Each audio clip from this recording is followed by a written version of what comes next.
Welcome to all my dears.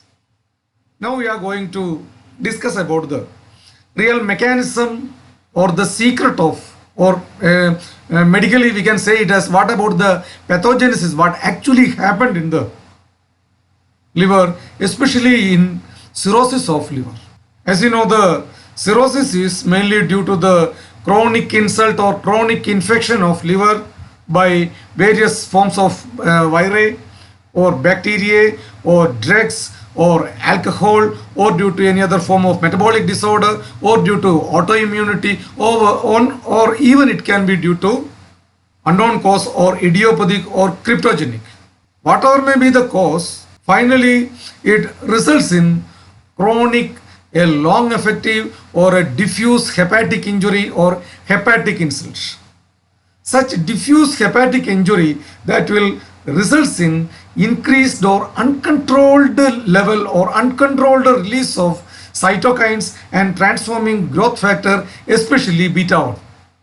This release of cytokine that will surely results in overactivation of the specialized cells since in between the hepatocytes, as you know, the stellate cells. So the activated stellate cells and quiescent fat storing cells that will overactivate the myofibroblast, which will result in increased or uncontrolled synthesis and deposition of type 1 collagens. So the uncontrolled deposition of the type 1 collagen that will result in fibrosis of the liver. So the fibrosis and scarring of liver is mainly due to the deposition of collagens, deposition of glycoproteins or deposition of proteoglycans, deposition of other forms of connective tissue, etc.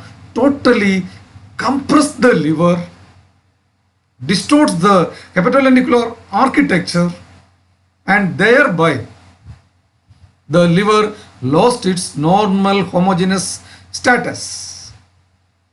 At the same time, some of the hepatocytes may try to overcome the fibrotic network of the collagens. So in such condition, you can see the liver will be transformed to a very hard, very nodular, very rubbery consistency.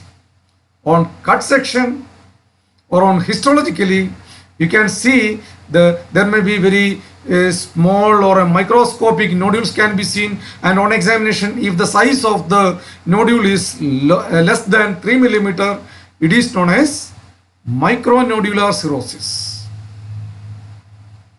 And on examination if the size of the nodule is more than 3 millimeter, it is known as macronodular cirrhosis. Or in some other case there may be, you can see the mixed form of micro and macronodular cirrhosis in a same patient. As we know, even though our patient may having cirrhosis, at the same time, if the rest of the healthy liver tissue can manage our daily required metabolic functions, especially in such stage, our patient can perform the daily demands. If so, the symptoms are very mild or moderate one or non-specific one. That means our patient may not have the specific set of symptoms of liver disease. Such cirrhotic patients are categorized as compensated liver disease. And at the same time, as the pathology advances, as you know, to have a great or a diffuse level of cirrhosis, it may take near about 15 to 20 or 20 to 30 years of periods. In such condition, our liver may fail to do the daily metabolic activities, or liver may fail to do its normal functioning. In such condition, the failure of the liver surely results in some specific symptom of chronic hepatic injury,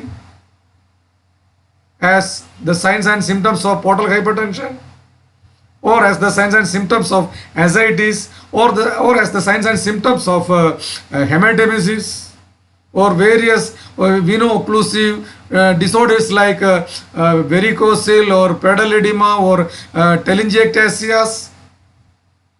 In such condition, the such category of patients are classified as decompensated liver disease. So these are the main pathogenesis or the main mechanism behind a chronic liver injury, especially in a condition of cirrhosis. Thank you.